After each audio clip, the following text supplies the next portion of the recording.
Bhagyanagaram Hyderabad greater హైదరాబాద్లో 150 నుంచి 300 divisions కాబోతున్నాయి.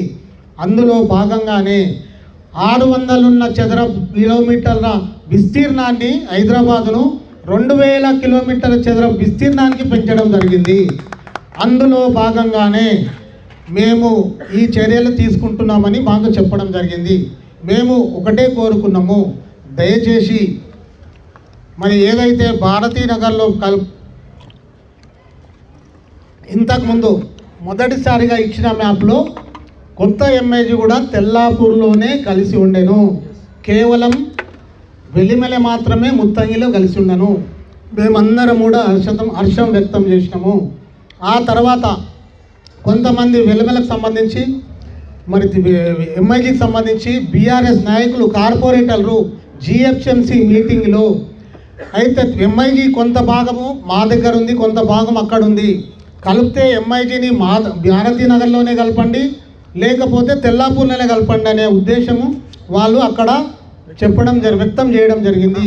అందులో భాగంగానే మరి వాళ్ళు పెద్దలు ఐఏఎస్ ఆఫీసర్స్ వాళ్ళు ఆలోచన చేసి ఏదైతే వెల్లిమెల గ్రామాన్ని రైల్వే ట్రాక్ అవతల ఉందో ఎంఐజీ కూడా రైల్వే ట్రాక్ అవతల ఉంది, ఈ ఉద్దేశంతో లైన్ అప్ తీసుకొని దాంట్లో బిహెచ్ఎల్ కాలనీలు అన్నీ కూడా మరి ఒకటే కాబట్టి దీన్ని ఆ ఉద్దేశంతో కలపడం జరిగిందని నేను నిన్న మేము వచ్చినాం పొన్నం ప్రభాకర్ గారి దగ్గర, అక్కడ ఆఫీసర్ చెప్పడం జరిగింది. ఇవన్నీ మేము ఇంటర్నల్గా చేస్తూనే ఉన్నామండి. కానీ ఇక్కడ ఈరోజు ఇంత పెద్ద బహిరంగ సభ పెట్టడం చాలా సంతోషము.